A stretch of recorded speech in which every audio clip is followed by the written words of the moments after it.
Tiga. Oke, Assalamualaikum warahmatullahi wabarakatuh. Selamat pagi yang terhormat Pak Nanang selaku dosen pengampu mata kuliah akuntansi biaya, serta teman-teman dari kelompok 12. Kami dari kelompok 12 pada kesempatan kali ini akan memaparkan hasil analisis tugas besar kami mengenai penerapan sistem standar costing pada studi kasus manufaktur kopi teh brew. Sebelumnya perkenalkan nama saya Muhammad Ginta Reza Ramadan dengan NIM 10 20 12 400 448. Nama saya Najuzati Mufida dengan NIM 102012140017. Nama saya Muhammad Fatia Saranani, NIM 1020121400 Baik, slide selanjutnya akan dijelaskan oleh Najwa Izati. Boleh Najwa Izati dipersilahkan. Baik, terima kasih. Sebelum kita memasuki pembahasan hasil analisa, mari kita lakukan overview terlebih dahulu terhadap studi kasus. Untuk perusahaan Kopi Tech Brew merupakan sebuah usaha menengah di Bandung yang bergerak di perakitan mesin kopi espresso semi otomatis, yang dimana permintaan akan terus naik seiring bertumbuhnya bisnis kedai kopi lokal. Akan tetapi, seiring berjalannya waktu, Kopi Tech Brew ini bertemu dengan masalah, yakni pada awal 2026 terdapat proyek CSR yang melakukan pesanan mendadak sebesar 100 unit mesin espresso, yang akhirnya hal tersebut memaksa Kopi Teh Brew ini untuk memakai tenaga lepas baru yang belum berpengalaman.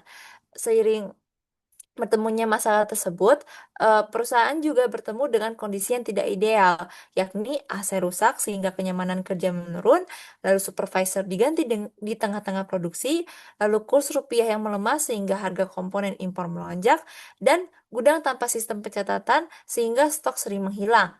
Oleh karena itu, dari masalah-masalah tersebut diperlukan analisis menggunakan standar costing, yakni yang pertama, kita merumuskan tujuan evaluasi kinerja produksi menggunakan standar costing, dan yang kedua, menentukan apakah diperlukan investigasi lebih lanjut apabila terdapat varians yang di atas 20% dari standar ketetapan perusahaan. Baik untuk nomor satu, soal berfokus pada anggaran produksi 100 unit mesin espresso. Dari hasil perhitungan kami mendapatkan total anggaran 100 unit mesin espresso adalah sebesar Rp95.490.000, yang dimana hasil tersebut didapatkan dari akumulasi dari tiga biaya, yakni biaya bahan baku langsung sebesar Rp29.940.000, lalu biaya tenaga kerja langsung sebesar Rp35.550.000, dan biaya overhead pabrik sebesar 30 juta ribu rupiah, yang dimana angka-angka ini akan menjadi baseline pembanding untuk seluruh analisis varians berikutnya. Lalu untuk nomor 2 merupakan variansi BBL dan TKL, yang dimana dari hasil perhitungan kami, biaya bahan baku langsung terdapat penyimpangan 9.685.710, yang dimana penyimpangan tersebut apabila dibandingkan dengan biaya standar, maka akan mendapatkan hasil angka 32,4% unfavorable, yang apabila didetailkan lagi, terdapat 13 dari 18 komponen penyusun satu unit mesin espresso itu perlu diinvestigasi, yang dimana penyumbang terbesar unfavorable tersebut terdapat pada komponen impor, yakni upper base dan juga bottom base.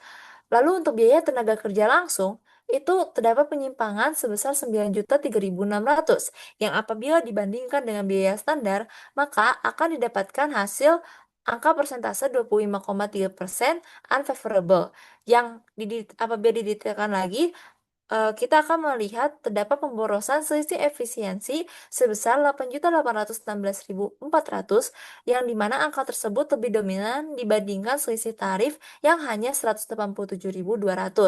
Nah, apabila membandingkan kedua persentase tersebut dengan persentase standar ketetapan dari perusahaan, kedua persentase itu melebihi ketetapan standar yakni 20%, sehingga dapat disimpulkan bahwa kedua biaya tersebut diperlukan investigasi lebih lanjut.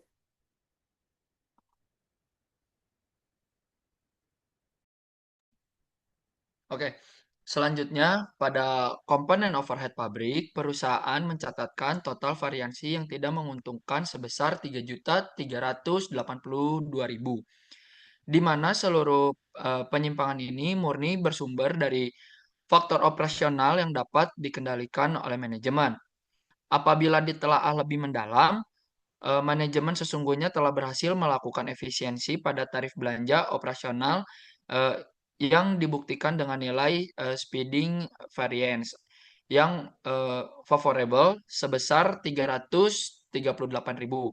Akan tetapi, penghematan pendataan tersebut tergerus sepenuhnya oleh efisiensi variance yang bernilai unfavorable sebesar 3.720.000.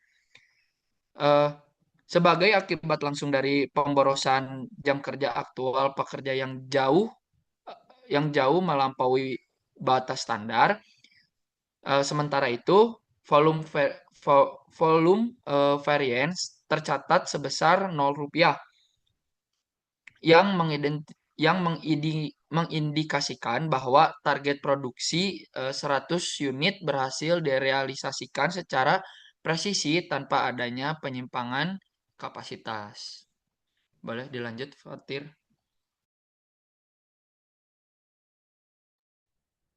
Nomor 4 berfokus di identifikasi penyebab. Dari kalkulasi tersebut, kita dapat mengidentifikasikan akar penyebab dari setiap selisih biaya yang terjadi.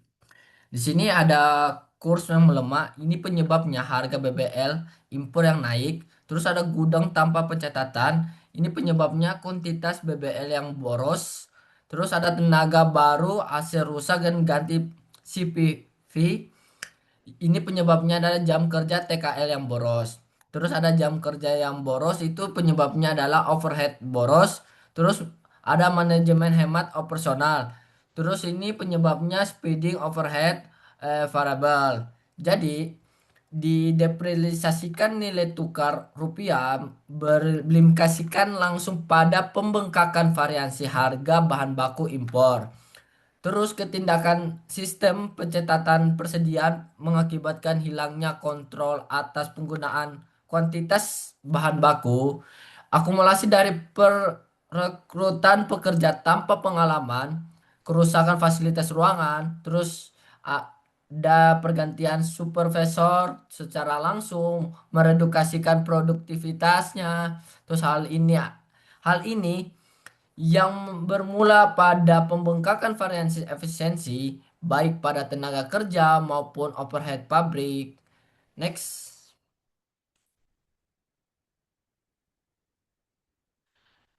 Nomor 5 berfokus di usulan perbaiki. Berdasarkan identifikasi masalah tersebut, kami merumuskan 5 usulan perbaiki komprehensif untuk mencegah terulangnya inefisiensinya di masa mendatang. Yang pertama itu adalah perawatan fasilitas yang berkala, efisiensi TKL dan overhead. Jadi melakukan penjadwal perawatan fasilitas secara berskala menggunakan menjamin kenyamanan dan produktivitas pekerja. Terus nomor 2 itu ada SOP pekerja dan pengawasan jam kerja efisiensi TKL. Dia itu menyusun standar operasional prosedur, ini disingkat SOP, yang strukturnya serta mengetatkan pengawasan jam kerja tersebut. Terus ada pelatihan tenaga lepas dan supresor baru efisiensi TKL. Dia itu menyelenggarakan program pelatihan praproduksi bagi tenaga kerja dan supervisor baru guna menggalakselisasikan proses adaptasi dan operasionalnya. Terus yang keempat itu ada sistem percatatan gudang kuantitas BBL. Dia itu mengimplementasikan sistem kartu persediaan barang di gudang untuk memitigasikan risiko kehilangan stok bahan baku tersebut. Yang terakhir itu ada evaluasi strategi pengadaan impor harga BBL. Dia itu melakukan evaluasi strategi pengadaan barang seperti inisial, substitusial, komponen lokal, atau penerapan kontrak harga tetap guna memitigasikan fluktuasikan nilai tukarnya tersebut. Next.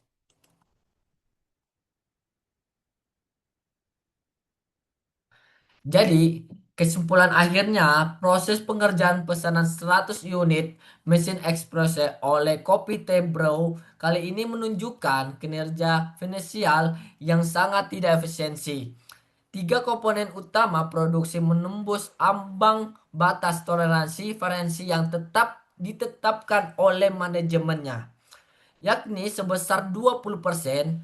Hasil analisis ini membuktikan bahwa kelemahan sistem pengendalian internal perusahaan termasuk absensinya pengawasannya, persediaannya, dan ketidakpastian infrastrukturnya pendukungnya, serta faktor eksternalnya terus berakumulasi menciptakan efek ganda yang merugikan struktur biaya operasional secara signifikan. Next.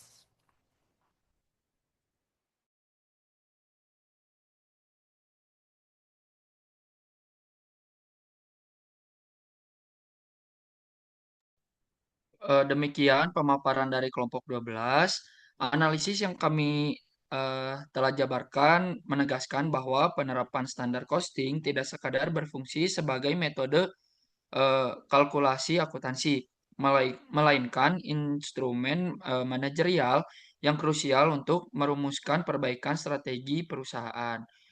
Terima kasih atas perhatiannya. Eh, Cukup sekian dari kami. Mohon maaf bila ada kesalahan kata. Wassalamualaikum warahmatullahi wabarakatuh. Terima kasih.